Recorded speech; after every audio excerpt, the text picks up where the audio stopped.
इसको अपनी पिछली पीढ़ियों से धन मिलेगा कि नहीं मिलेगा, इसके दादा की प्रॉपर्टी, इसके परदादा की प्रॉपर्टी, इसके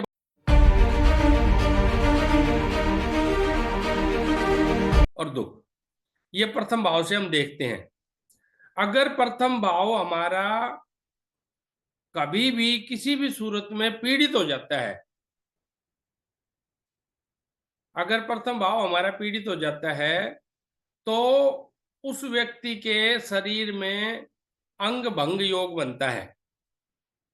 अंग भंग योग का मतलब क्या है कि शरीर का कोई हिस्सा उसका कटा होगा, हो सकता है उसकी उंगली कटी हुई हो सकता है उसके चेहरे पे कई निशान हो, ठीक है, फोड़ा फोंसी चीरे का निशान हो सकता है, ठीक है, या चोट लग जाती है मत्थे पे निशान आ जाता है, यहाँ टाके आ जाते हैं। शरीर में कहीं भी सर्जिकल टाके लगना, उसको भी हम अंग भंग के अंदर काउंट करते हैं, ठीक है। ये प्रथम भाव से देखेंगे।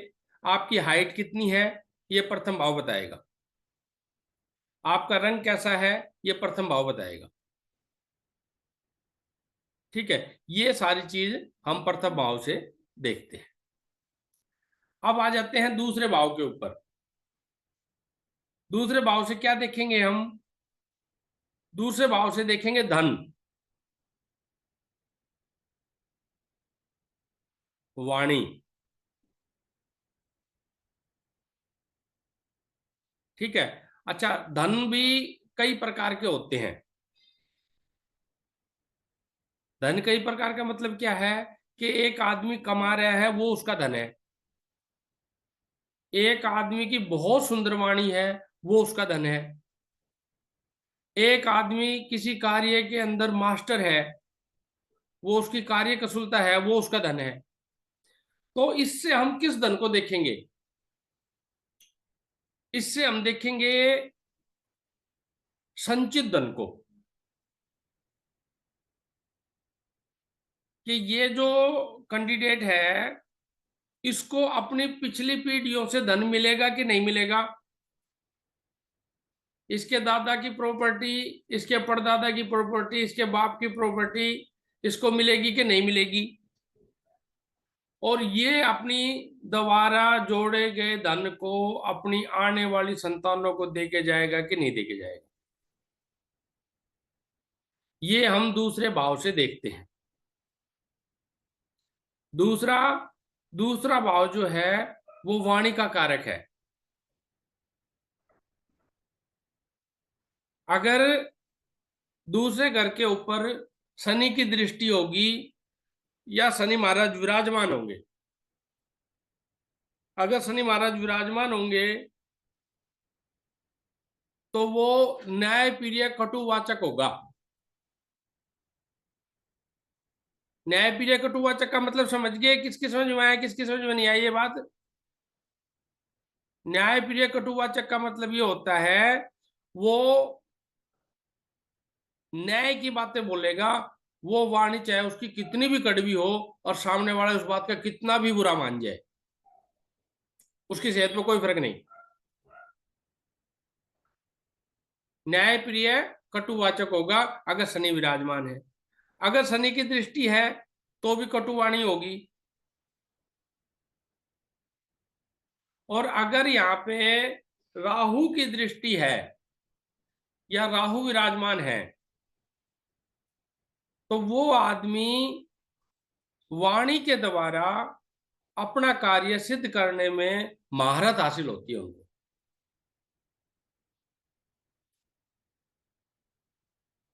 वो अपने स्वार्थ के लिए, अपने लक्ष्य को पूरा करने के लिए, ठीक है, ऐसी वाणी का इस्तेमाल करते हैं कि सामने वाला उनका फैन हो जाता है, बहुत अच्छे बहुत सुंदर, वाह जी वाह, वाह जी वाह, वाह जी वाह रहती है।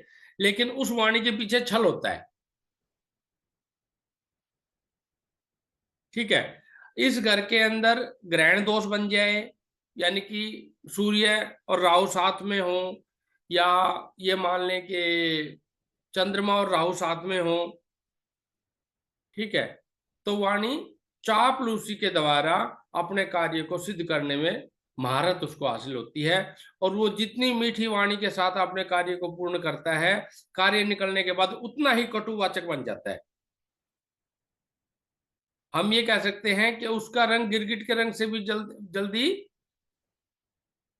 दिखा देता है। वो गिरगिट के रंग बदलने वाला व्यक्ति होता है वाणी के आधार पे, जिसका यहाँ पे राहु होता है, या राहु के साथ कोई सूर्य चंद्रमा होता है। देखो, अभी जो हम बात कर रहे हैं ना, अभी हम प्रॉपर हाउस की बात कर रहे हैं, हम भाव की बात कर रहे हैं, और इसमें गुण और अवगुण दोनों चीजों के बारे में मैं आपको विस्तार से बताने का प्रयास करूंगा।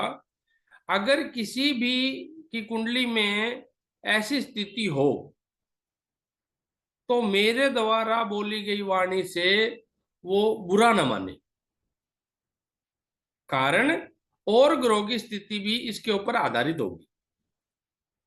दूसरी बात यह है कि चापलूसी करना या वाणी के द्वारा अपने कार्य को सिद्ध कर लेना, ये बातें सुनने के लिए बुरी है। अगर हम इसको अपने जीवन के ऊपर लागू करके देखें तो इसके बगैर जीवन कटता ही नहीं। ठीक है, हमें अगर किसी से कार्य सिद्ध कराना है तो हमें उसके अनुसार, उसके अनुरूप वाणी बोलनी ही पड़ेगी। तो ये अवगुण नहीं है, ये सुनने के लिए अवगुण है, लेकिन ये एक गुण है, ये क्वालिटी है। ठीक है, जिसके अंदर है वो अपने कार्य को बहुत अच्छे से सिद्ध कर लेगा।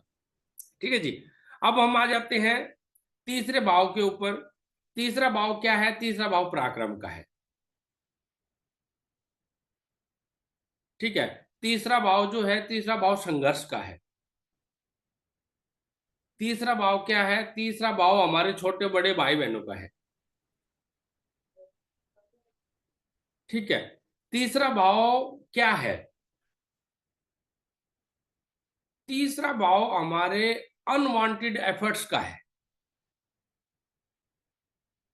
अगर तीसरे भाव के अंदर किसी भी शुभ ग्रह की दृष्टि या कोई शुभ ग्रह विराजमान है, तो उससे संबंधित जो कार्य होंगे वो 100 करने के बाद हमें 20 का रिजल्ट मिलेगा।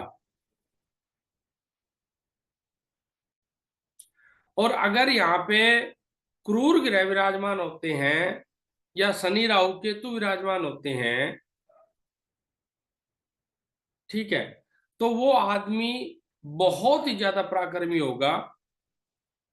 ठीक है, उसको किसी कार्य के लिए कितनी भी मेहनत करनी पड़ जाए, मेहनत से वो कार्य को जीतने की क्षमता रखेगा। एक आदमी होता है जो बुद्धि के द्वारा कार्य को जीतने की क्षमता रखता है, एक आदमी होता है जो अपने बाहुबल के द्वारा, अपनी फिजिकल एक्टिविटीज के द्वारा कार्य को जीतने की क्षमता रखता है। ये हम सारी बातें तृतीय भाव से देखते हैं। अब हम बात करते हैं चतुर्थ भाव की। चतुर्थ भाव क्या है? चतुर्थ भाव से हम क्या देखेंगे? जो चतुर्थ भाव है, इससे हम देखते हैं सुख। ये सुख का कारक है। चौथे भाव से सुख का आकलन लगाते हैं। आप देख रहे हो कि कुंडली में सारे ग्रह बहुत सुंदर तरीके से बैठे हैं। 11वां घर बहुत अच्छा है, 10वां घर बहुत अच्छा है, बंदा गवर्नमेंट जॉब के ऊपर है, बहुत सुंदर उसका शरीर है, बहुत खूबसूरत बच्चा है। ठीक है, सप्तम घर भी आनंदित है, पत्नी भी अच्छी है, बच्चे भी अच्छे हैं, पंचम भी पीड़ित, सब कुछ ठीक है। लेकिन चतुर्थ घर पीड़ित है। ऐसा आदमी दुखी आत्मा होता है। कहने का मतलब, उसके सारे सुख सबको दिखाई देते हैं, उसे दिखाई नहीं देते। उसके सभी सुख सभी को दिखाई देते हैं, उसको दिखाई नहीं देते। ये विशेष बात है। क्यों? सुख का कारक है, ये घर पीड़ित है, तो वो अंदर से दुखी रहेगा। ठीक है, उस दुख का कारण पत्नी नहीं हो सकती, उस दुख का कारण धन नहीं हो सकता, उस दुख का कारण कोई मकसद नहीं होता, अंदर से दुखी है, उसके दुख को दूर ही नहीं कर सकते। वो कैसे दुखी है? वो इस प्रकार से दुखी है कि एक बच्चा रो रहा है, पापा ने पूछा बेटा क्यों रो रहे हो आप? तो वो कह रहा है आइसक्रीम खानी है। ठीक है जी, आइसक्रीम लाके दे दी। बोला साबुत नहीं खानी, आधी खानी है। अब आइसक्रीम के दो हिस्से कर दिए, अलग अलग कटोरी में डाल दिए। ठीक है, बोला ले आधी खा ले। बोला नहीं नहीं, पहले आधी आप खाओ। बोले चलो ये भी बड़ी अच्छी बात है। अब उसके पिताजी ने जो एक कटोरी थी वो उठा के आधी आइसक्रीम खा ली, फिर रोने लग गया। बोला अब क्या हो गया? बोला वही खानी थी जो आपने खा ली। तो देखने के लिए ये हमें हंसी लग रही है, ठीक है, लेकिन उसकी जिज्ञासाएं इसी प्रकार से होती हैं जो निराधार निरर्थक है। सभी चीजों से पूर्ण होने के बाद भी वो अंत समय में भी 60-65 साल की आयु में भी है ना, ये कहेगा कि मैंने जीवन में सुख नहीं देखा। और मान लो जिस पंडित जी से पूछने गया हो वो उसका पड़ोसी हो, वो कहेगा यार तने सुख नहीं देखा, हमने तो कभी दुखी नहीं देखा। तो ऐसी जिज्ञासाएं होती हैं। तो क्या है, एस्ट्रोलॉजी के अंदर जो हमारे हाउसेज या जो ग्रह बोल रहे हैं ना, और जो हमारा जजमान सुनना चाहता है मनोवृत्ति के आधार पे, जब तक हम उसको वो बात नहीं बोलते ना जो अंदर से टच करके ये कहते कि हाँ ये बात बिल्कुल ठीक है, जब तक हम एस्ट्रोलॉजर कामयाब नहीं। ठीक है, तो जिनका चतुर्थ घर पीड़ित होता है और कुंडली बाकी सारी सुंदर होती है, उनकी प्रिडिक्शन थोड़ी सी मुश्किल हो जाती है। उनकी कुंडली का जब फलादेश हम करते हैं तो हम उसको बताएंगे लाभ की बात, हम उसको बताएंगे सुख की बात, और चतुर्थ घर पीड़ित होने के बाद वो कहेगा एस्ट्रोलॉजर पागल है, मुझे तो जीवन में कभी सुख हुआ ही नहीं।